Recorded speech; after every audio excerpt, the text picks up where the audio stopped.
Hello lovely people. Today we are filming in the dark of the evening. So, a little bit of a lighting change because this is the lights I have. But we have a lovely cup of some ginger and peach black tea. So grab yourself something, a cup of something delicious as well. And I figured we're actually going to talk about this lovely thing, or the importance of magical journaling, if you haven't figured out by actually seeing the title of this video.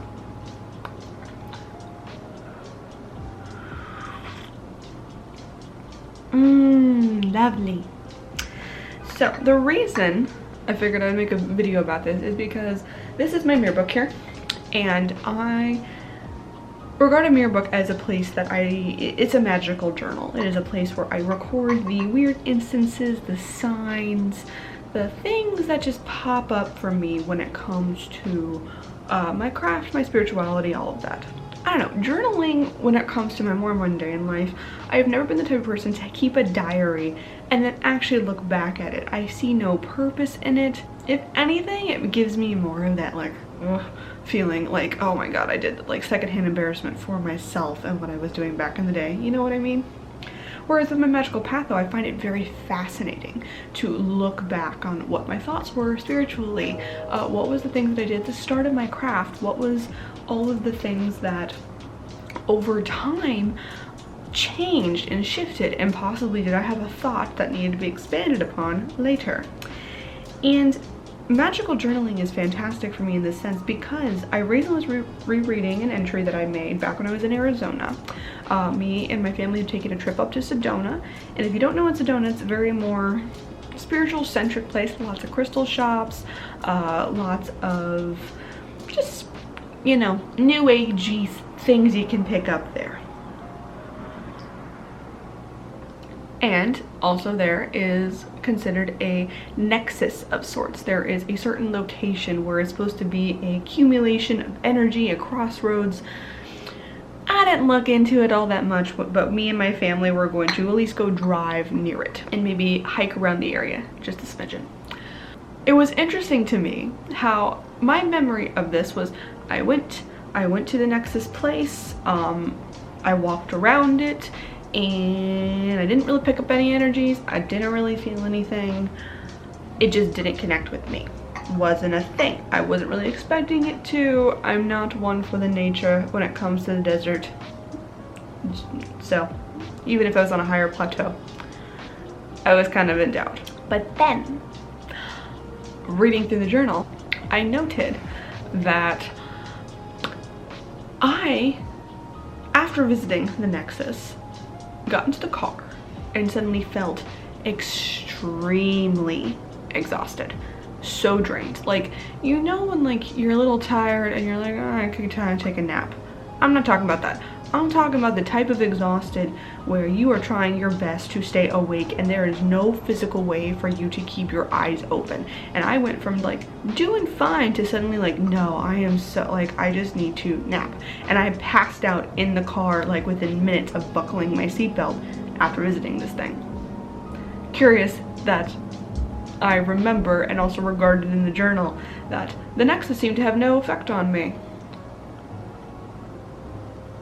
Excuse me, what? You were so drained, you literally passed out in the car.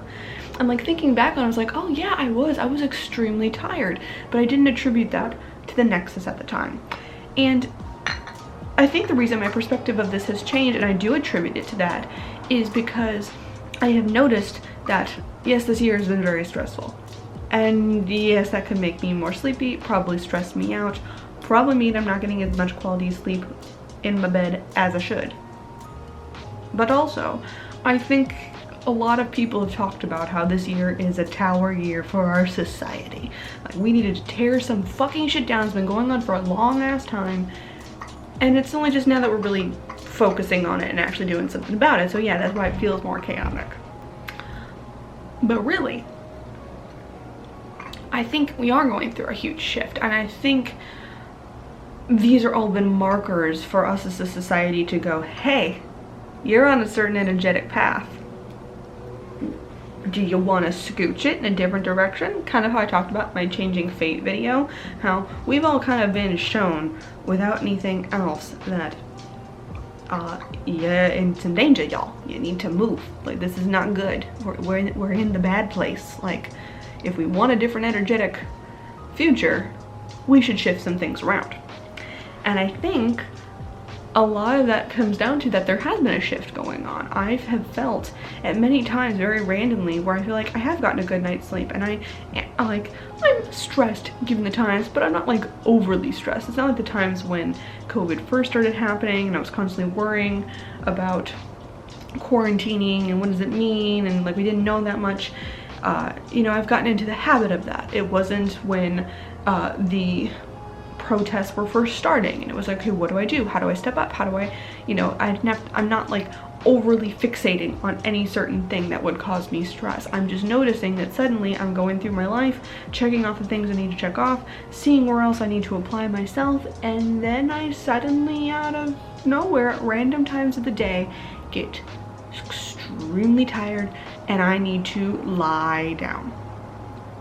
And I also find this curious that I have not really much taken notice of it other than the stress, again, until I read my magical journal. And I think we do this in general, which is one of the reasons why it's so good to keep a magical journal, is because I think we're in a spiritual world, right? If you follow a spiritual path and believe in things that are beyond us, sometimes we equate that to seeking out the supernatural within the mundane, and many times it's just the fact that actually the mundane world is way more mystical and weird and witchy and freaky than we actually have acknowledged previously. I think anyone can pick up on energies. Anyone can see that shifts are happening. Anyone can be like, the fuck is going on? Clearly evident this year quite a bit, right? So sometimes it's the most mundane things that end up being the most spiritually significant and really being markers of us receiving or expending actual magical energetic things. And something as simple as being absolutely exhausted. It has something to do with the fact that, yeah, I could be stressed, yeah, I'm really sleepy, but it could also be that there is an energetic shift happening, that I have made an energetic change, and something is drawing on me or needing my energy, or I'm putting my energy into directing the world, hopefully with a bunch of other people, in a better direction, and that is a very draining process. So naturally, I might be really freaking exhausted randomly. Same way as apparently when I visited that Nexus. And again, that could be something that maybe to someone else is not significant. If you've read it and re-looked at your stuff of things that have happened in your medical journal and you go, you know what, that's not that significant to me, I agree with my opinion previously, then what did that really do? You could totally do that. But for me, if something lights up, if something goes ding after reading something out of this and I notice a pattern, then I can't help but wonder if it's something spiritual. And that is the wonders of having a spiritual journal, really, is because we can't keep possibly track of everything. I can't, like I've talked about before, trying to remember everything, like forgetting a spell, forgetting how I did a thing, all of this stuff is all up for, I'm a busy woman, I got stuff to do. Writing it down, important.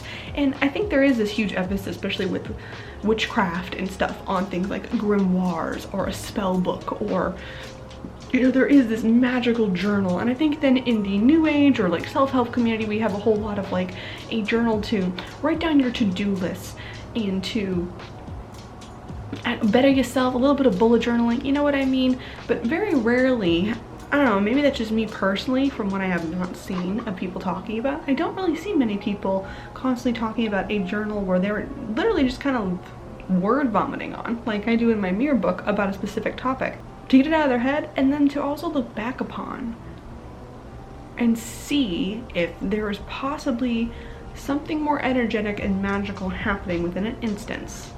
Are there more associations? Are there more draws? Something a little tingly that I did not take notice of before, and possibly is that something I'm also not taking notice of now.